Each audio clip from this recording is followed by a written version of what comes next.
J. Radio J. Le 10-11. Lise Gutmann. Radio J. Radio J. Les invités de Lise Gutmann. Radio J. Et j'ai l'immense plaisir d'accueillir Yaël Hassan. Yaël Hassan, merveilleuse auteure pour la jeunesse qu'on ne présente plus et qui nous fait l'amitié ce matin d'être en visio avec nous. Yaël, bonjour. Merci d'être avec nous. Bonjour Lise, bonjour. Oui, alors chère Yaël, on est avec vous pour deux livres qui viennent de sortir. Le premier, c'est une rentrée 10 sur 10 dans le cadre de la collection La vie selon RAF.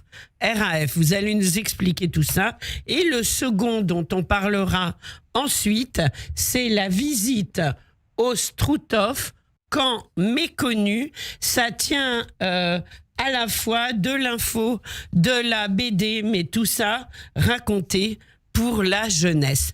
Alors, Yaël, est-ce qu'on peut dire de vous que vous êtes un auteur pour la jeunesse engagé ?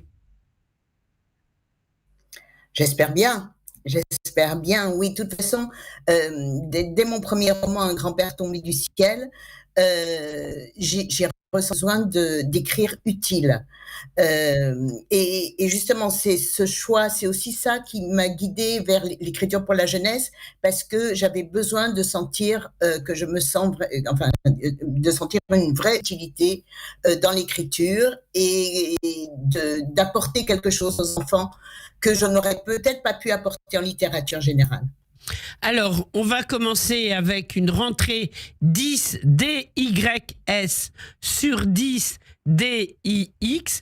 Je vais juste résumer donc l'histoire. Raphaël, bientôt 11 ans, fait sa rentrée. La 6e, c'est toujours un gros cap à passer. Et quand on est dyspraxique comme lui, DYS, PRAXIQE, on comprend mieux le titre, le parcours peut parfois être chaotique. Qu'est-ce qu'être dyspraxique, Yaël ?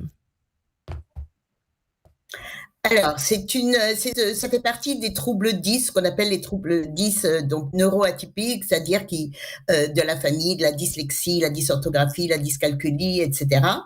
Et il se trouve que Raph, le héros de cette série, puisque ce sera une série, il y a le 2e tome qui va sortir là bientôt, le héros de cette série est inspiré par mon propre petit-fils, donc Raphaël, qui a été diagnostiqué dyspraxique, je crois que c'était en CE1 ou CE2, même CE1.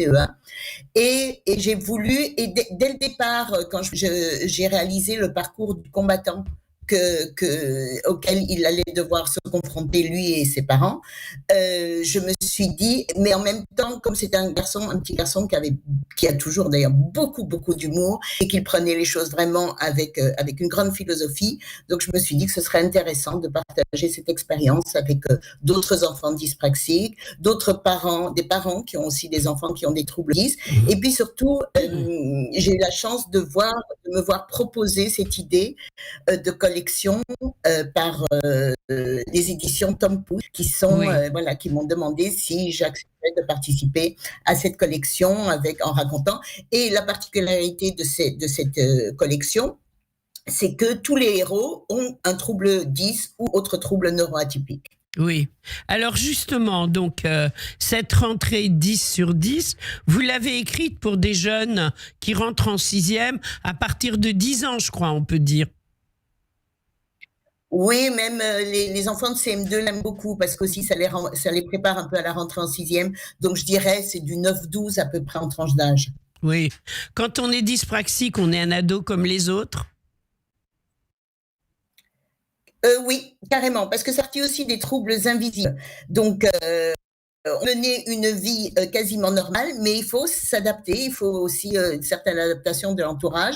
Mais c'est vraiment, et je dirais que peut-être que la dyspraxie est plus simple à gérer que la dyslexie, par exemple, qui est un vrai handicap pour la lecture, etc. Les enfants dyspraxiques n'ont pas ce problème de lecture. Ils ont un problème d'écriture, par contre, c'est vrai.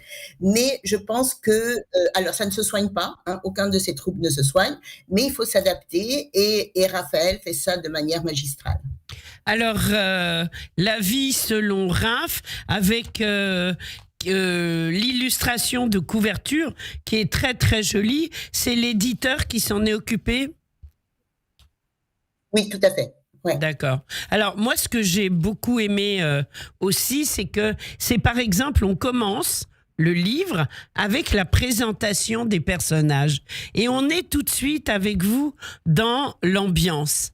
Et je trouve que c'est important, ça donne envie de lire, ça pousse à la lecture pour nos jeunes. Et une fois que les personnages sont présentés, c'est Raph qui les présente.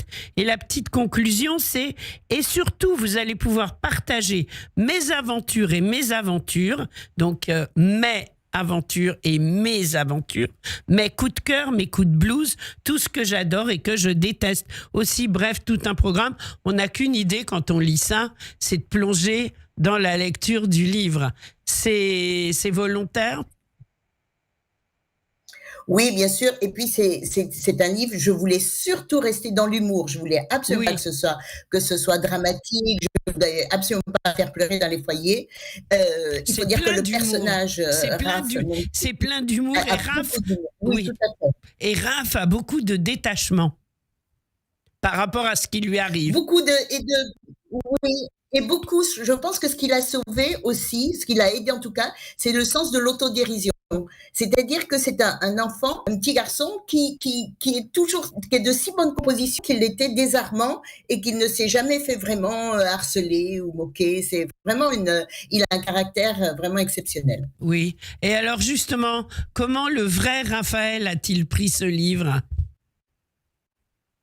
Ah, il est très fier. C'est vrai. Il est très fier. Alors, Raphaël, c'est pas un grand lecteur. Hein. Oui, mais c'est pas un grand lecteur. Moi aussi, je l'embrasse. Et surtout qu'il part bientôt au camp, là, nos petits EI. C'est pas un garçon qui est un grand lecteur, en dehors des mangas et des BD. Donc, je me suis dit, bon, ce roman-là, au moins, il va le lire. Alors, vous avez prononcé le mot BD, ça fait une excellente transition, puisque là, on va parler du livre coécrit, enfin illustré par Marc Lisano et vous-même, Yaël Hassan, La visite au Struthof, camp méconnu. Alors, moi je sais, mais je vais vous laisser peut-être nous parler du Struthof juste avant. On donne le thème. Le collège de Simon, élève de 3e, organise une sortie au Struthof, seul camp de concentration nazi sur le sol français. En manque d'accompagnateur, Simon sollicite sa grand-mère Rose. C'est l'occasion pour elle de se plonger dans cette sombre partie de l'histoire à laquelle sa famille a été durement confrontée, mais dont personne n'a jamais osé parler. C'est au travers de vieux albums et d'épais carnets rédigés par sa mère, Mathilde, que Rose et son petit-fils vont lever le voile sur un terrible drame familial. Alors, pourquoi ce thème, Yaël ? Alors, au départ, moi, j'avais entendu parler du camp du Struthof, mais sans m'y être vraiment penchée, sans m'y être vraiment intéressée, sans avoir vraiment essayé. C'est le seul camp. Le Struthof qui se trouve donc à 30 km de Strasbourg. Pardon, on n'a pas entendu. Oui, et le camp, effectivement. Yaël, on ne vous entend plus là. Yaël, on ne vous entend plus. Mince. Oui. Voilà, il faut que vous restiez très proche de l'écran. Voilà. Alors, vous disiez le Struthof qui se trouve où ?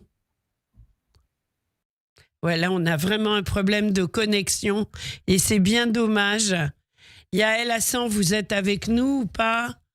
Non, apparemment, elle n'est plus là. Alors, donc, ce Struthof, camp méconnu, je rappelle que c'est le seul camp d'extermination que nous avons eu en France, c'est en Alsace. Et c'est important parce que ça a été beaucoup dissimulé après la guerre. Et c'est bien que par le biais d'une BD, on parle d'un camp qui n'était pas situé en Pologne. Et les illustrations sont juste magnifiques. Et ce qui est très intéressant dans ce livre, très intéressant, c'est que une fois qu'on a lu la bande dessinée qui raconte toute cette histoire et qui est dessinée, je dirais, d'une façon la moins dramatique ou atroce possible. On peut vraiment la faire lire. Il y a tout un supplément à la fin du livre qui s'intitule « Pour aller plus loin ». Et pour aller plus loin, c'est un rappel chronologique de la Seconde Guerre mondiale de 1933 à 1945, les événements généraux, la résistance, un chapitre très important, les lieux de l'Afrique du Nord à l'Alsace-Moselle, en passant par Buchenwald, Dachau, les camps, l'Angleterre même, tout un résumé sur la déportation, sur ce qu'était le nazisme, justice et mémoire. Bref, un livre à faire découvrir à ses ados, et moi je dirais plutôt à partir de l'âge on va dire de 13 ans. Voilà. 13 ans, ça me paraît bien pour commencer à lire ce livre. Alors, je rappelle les 2 livres de Yaël Hassan avec laquelle nous avons malheureusement eu un problème de liaison. La vie selon Raph, une rentrée 10 sur 10, le premier 10 s'écrivant DYS, paru aux éditions Tom Pouce à partir de 10 ans. Et le second, une BD, La visite au Struthof, camp méconnu. Et là, c'est paru chez Nathan. C'est une bande dessinée historique absolument passionnante. Tout de suite, on marque une petite pause juste avant d'accueillir Samuel Lejoyeux, Ilanit, cette immense chanteuse israélienne.